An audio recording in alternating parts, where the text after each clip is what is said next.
어, 수험생 여러분 안녕하십니까? 산업안전보건법 강의를 맡은 이상국입니다. 이번 시간에는 우선 산업안전지도사와 보건지도사의 시험 전략, 그 다음에 학습 범위에 대해서 설명을 드리도록 하겠습니다.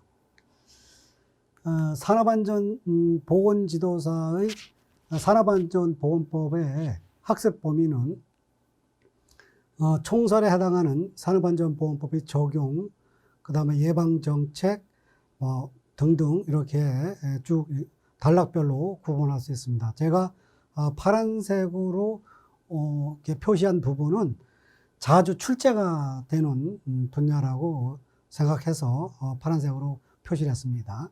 안전보건관리체계도 7개 주제로 구분해서 설명을 드렸고, 파란색으로 역시 설명한 부분은 자주 출제가 되는 분야입니다.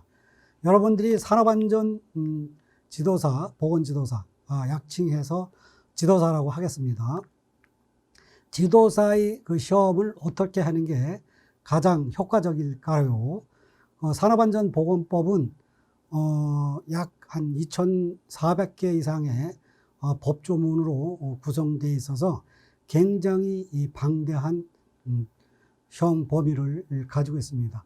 그럼에도 불구하고 산업안전보건법의 시험 출제는 지도사의 경우에는 그렇게 어려운 시험이 아닙니다. 여러분들이 지도사의 시험 과목 중에서 전략적 과목으로, 즉 고득점을 할 수 있는 과목이 산업안전보건법이라고 생각을 합니다. 그래서 산업안전보건법을 어떻게 효과적으로 또는 효율적인 방법으로 학습할 것인가 한 방법론에 대해서 좀 더 생각을 하고 강의를 임하고자 합니다. 산업안전보건법에서 주로 출제가 되는 부분은 정책의 일부, 그 다음에 적용의 일부 그렇지만은 이 안전보건 표지 또는 공표제도 뭐 이런 등등을 포함하고 있는 내용들이 주로 시험 출제가 좀 많이 좀 되고 있습니다.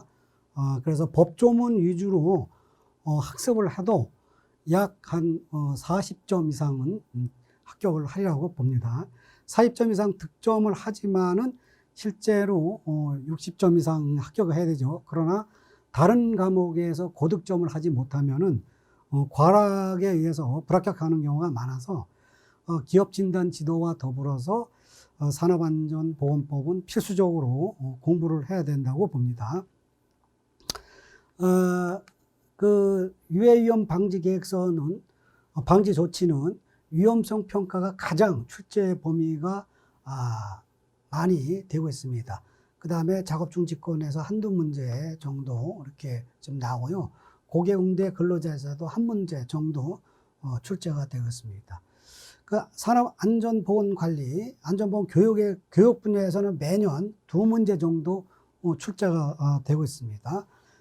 그리고 도급사업의 안전보건관리, 도급금지와 관련돼서도 매년 출제가 되고 있고, 안전보건관리비는 지금까지는 거의 출제가 되지 않았습니다. 그럼에도 불구하고 금년도 법 개정을 통해서 안전보건관리비의 산정 내역 등이 계산 기준들이 개정이 됐기 때문에 이 부분도 관심을 가지고 학습을 해야 된다고 봅니다.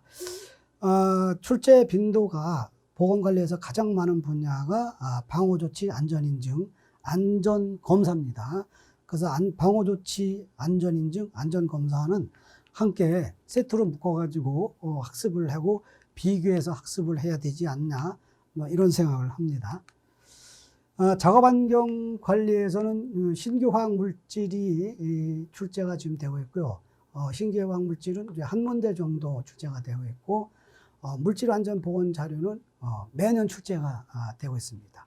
그 다음에 유해이온 물질의 제조 등도 한 문제 정도 출제가 되었고, 성면 조사 및 해체 작업 과정과 관련돼서 조사기관, 해체 제거업자에 관한 사항들이 주로 출제가 좀 되고 있습니다.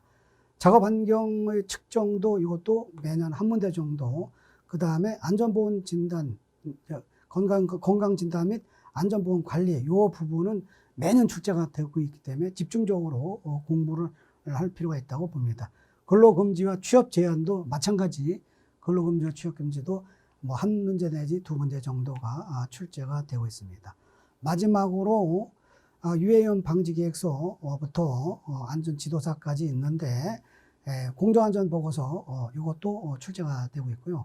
그 안전보건 진단, 안전보건 개선 계획은 매년 출제가 되고 있습니다. 산업안전보건 지도사에 관한 문제도 등록 기준, 직무에 관한 내용들이 주로 출제가 지금 되고 있습니다. 산업안전보건법을 효과적으로 학습하는 방법은 첫 번째가 법 조문을 철저히 보는 거고, 두 번째 학습 포인트, 출제 비중을 고려해서 어느 곳에 빈발하고 있는지 그 빈발하는 자주 출제되고 있는 부분을 학습하는 방법. 세 번째, 기존에 없던 새로 도입된 개정 내용이나 신설되는 제도가 무엇인지 이것을 중심으로 해서 출제를 해야 됩니다.